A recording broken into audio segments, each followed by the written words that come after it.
अस्सलामुअलैकुम dear students. उम्मीद है आप सब खैरियत से होंगे। आज हम पढ़ने जा रहे हैं system unit components. Information technology की ये हमारा कोर्स है BCU यूनिवर्सिटी का, और बाकी यूनिवर्सिटीज़ के भी कोर्स में ये टॉपिक इंक्लूड होगा।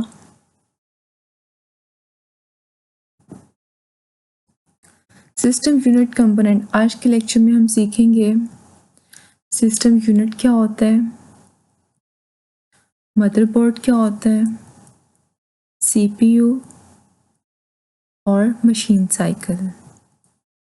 सिस्टम यूनिट बेसिकली हम लोगों ने एक बॉक्स जो है अपने कंप्यूटर के साथ, जिसे हम कंप्यूटर कहते हैं, एक स्क्रीन होती है, उसमें LED LCDs होती हैं, उसके साथ में एक केस होता है जो आप इस टाइम आपको सामने नज़र आ रहा है। बेसिकली हमारे वहाँ रॉन्ग प्रैक्टिस ये है कि इसको CPU कहा जाता है, जबकि ये CPU नहीं होता, सिस्टम यूनिट होता है। CPU इसके अंदर एक छोटी सी चिप लगी होती है, वो CPU होती है दरअसल।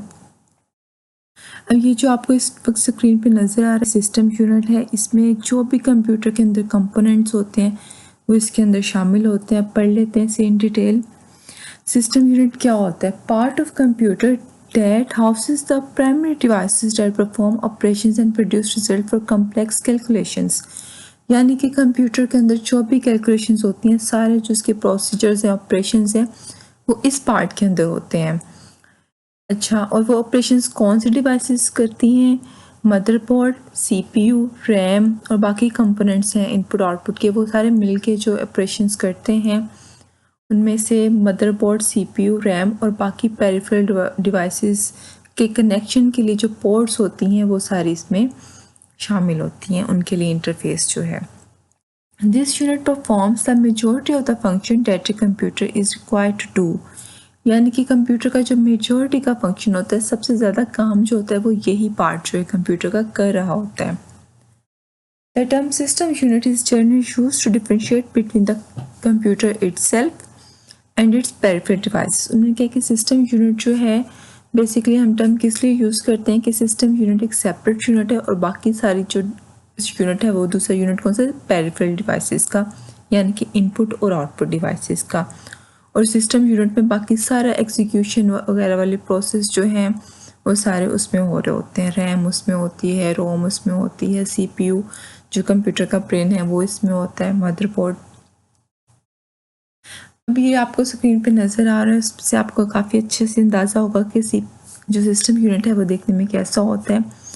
इसके अंदर CD या DVD ड्राइव लगी होती है, जिसका इंटरफेस बाहर से हमें अवेलेबल होता है, और बैक एंड पे ये यहाँ पे लगी होती है।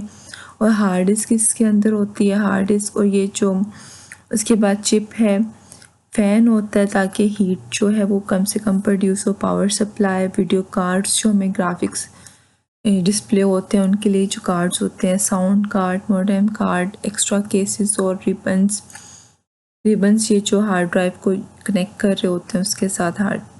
उसके बाद ये इसके अंदर जो ग्रीन आपको नज़र आ रहा है मदरबोर्ड, ये सारी की सारी चीज़ें किसके अंदर इंक्लूड हैं? सिस्टम यूनिट के अंदर इंक्लूड है। और वो केस बनाया हुआ है, बेसिकली इन सब चीज़ों को होल्ड कर रहा है अपने अंदर। उसके बाद जो हमने पढ़ना है वो है मदरबोर्ड। मदरबोर्ड क्या होता है? इसको main board, circuit board, base board, planar board, logic board या मोबो भी कहा जाता है। और PCB जनरल पर्पस कंप्यूटर्स में ये यूज़ होता है। बेसिकली ये करता क्या है? It holds and allow communication between many of electronic components of a system such as central processing unit, memory and peripheral devices. यानी कि जो कंप्यूटर के अंदर के कंपोनेंट्स होते हैं उनकी जो कम्युनिकेशन होती है, आपस में बातचीत होती है कि एक जगह से डाटा दूसरी जगह जा रहा है, उस सब का जो उन सब की कम्युनिकेशन करवाने में सबसे अहम रोल है वो मदरबोर्ड का होता है। उसके थ्रू वो कम्युनिकेशन होती है, क्योंकि उसके ऊपर जो है बसेस वगैरह जो है वो इंटीग्रेट हुई होती हैं। मदरबोर्ड यूजली कंटेन सिग्निफिकेंट सब यूनिट्स। इसमें काफ़ी ज़्यादा सब यूनिट्स होते हैं। वो कौन कौन से हैं? इसमें इनपुट और आउटपुट करने के लिए कंट्रोलर्स या चिपसेट्स होते हैं, इंटरफेस कनेक्टर्स होते हैं जिनकी मदद से हम लोग कनेक्ट कर रहे होते हैं, USB पोर्ट्स वगैरह। ये सारी पोर्ट्स जो हैं, ये सारे इंटरफेसेस मदरबोर्ड के ऊपर होते हैं। ठीक है, इसमें बहुत ज़्यादा एक्सपेंशन कैपेबिलिटीज़ होती हैं, यानी कि हमारा जो सिस्टम है उसको इन्हेंस करने के लिए भी इसमें काफ़ी ज़्यादा पोर्ट्स होती हैं, जिसमें हम उसको अपग्रेड करने के लिए भी डिवाइसेस जो है वो इंटीग्रेट कर सकते हैं। मदरबोर्ड को बेसिकली मदरबोर्ड इसलिए कहा जाता है क्योंकि इसके ऊपर जो सारे कंपोनेंट्स हैं वो इनको होल्ड कर रहा होता है, वो उसके साथ अटैच होते हैं, जुड़े होते हैं।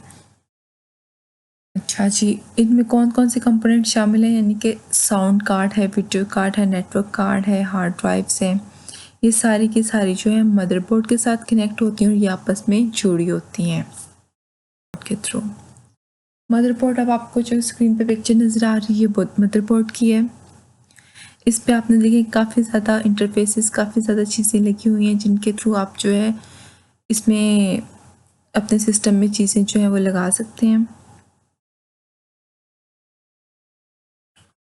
अच्छा जी, अब ये देखिए मदरबोर्ड की सारी चीज़ों को एक्सप्लेन किया गया है। इधर जो है यहाँ पे एक छोटी सी चिप सीपीयू सॉकेट है और उसके अलावा सीपीयू फ़ैन, हीट सिंक होता है इसमें, कनेक्टर्स, ये सारी चीज़ इसमें हम पोर्ट्स वगैरह लगा रहे होते हैं, माउस से सारे डिवाइसेस कनेक्ट कर रहे होते हैं। ये ओवरऑल सारा जो है स्क्रीन में आपको क्या नज़र आ रहा है, इस टाइम मदरबोर्ड नज़र आ रहा है। उसके बाद मदरबोर्ड पे हमने पढ़ा था एक अभी इसके सिस्टम यूनिट के अंदर एक चिप होती है जो कंप्यूटर का ब्रेन होती है, जो यहाँ पे मदरबोर्ड सीपीयू सॉकेट आपको नज़र आ रहा है, उसके ऊपर ये चिप लगी होती है। इसके अंदर ये चिप इस टाइम नहीं लगी हुई। तो सीपीयू बेसिकली क्या होता है, सीपीयू को कहते हैं central processing unit. Central processor भी कहा जाता है और प्रोसेसर भी कहा जाता है। ये बेसिकली आपके कंप्यूटर का ब्रेन होता है, उसका दिमाग होता है, यानी कि कंप्यूटर के अंदर जो भी काम होते हैं वो ये सीपीयू कर रहा होता है। सीपीयू के बेसिकली टू पार्ट्स होते हैं, control unit and arithmetic and logic unit. Control unit जो इसका पार्ट है वो एक सुपरवाइज़र की तरह एक्ट कर रहा होता है, यानी कि ये काम कुछ नहीं करता, ये सारे उसके काम को सुपरवाइज कर रहा होता है, उसके इंस्ट्रक्शंस दे रहा होता है। अब ये इसको जो इंस्ट्रक्शन है ALU को 3 स्टेप्स में दे रहा होता है। Fetch the instruction from main memory, यानी कि मेन मेमोरी क्या है, रैम। ये पहले रैम से इंस्ट्रक्शन निकाल के लाते हैं, उसके बाद उनको इंटरप्रेट करता है, यानी कि उनका इंस्ट्रक्शंस का मतलब समझते हैं कि करना क्या काम है, और फिर जो थर्ड स्टेप में वो उसकी एग्जीक्यूशन को कंट्रोल करता है, यानी कि वो देखता है कि ये जो काम है, जो करने वाला है, इंस्ट्रक्शन में जो काम बताया गया है वो किस पार्ट ने करना, वो उस पार्ट को वो जो चीज़ है वो भेज देता है करने के लिए। अब ये जो हमारा सेकंड पार्ट है सीपीयू का, कंप्यूटर के ब्रेन का, वो है अरिथमेटिक एंड लॉजिक यूनिट। अब ये इसके भी जो काम है 2 पार्ट्स में डिवाइडेड है। इस पर भी बेसिकली 2 पार्ट्स होते हैं, अरिथमेटिक यूनिट होता है और लॉजिक यूनिट होता है। अरिथमेटिक यूनिट्स में कंप्यूटर में जो भी अरिथमेटिक ऑपरेशंस होते हैं वो परफॉर्म करते हैं, और लॉजिकल यूनिट्स जो हैं वो कंपैरिजन ऑपरेशन परफॉर्म कर रहे होते हैं, greater than, less than, equal, not equal. अच्छा, और उसके बाद जो सीपीयू अभी हमने देखा है कि बेसिकली वो ब्रेन है, सारे काम उसने करने हैं। तो सीपीयू काम करता कैसे है, सीपीयू काम जो है अपने फॉलोइंग स्टेप्स में कर रहा होता है। इन स्टेप की कलेक्शन को मशीन साइकिल भी कहा जाता है, इस साइकिल को। इसमें 4 पॉइंट्स हैं, फैच, डिकोड, एग्जीक्यूट, जो कि हमने पढ़ा CU जो है कंट्रोल यूनिट, इन्हीं को सुपरवाइज देख रहा होता है, और फोर्थ जो काम था हमारा वो है स्टोर करना। अब मशीन साइकिल की डायग्राम आपके सामने है।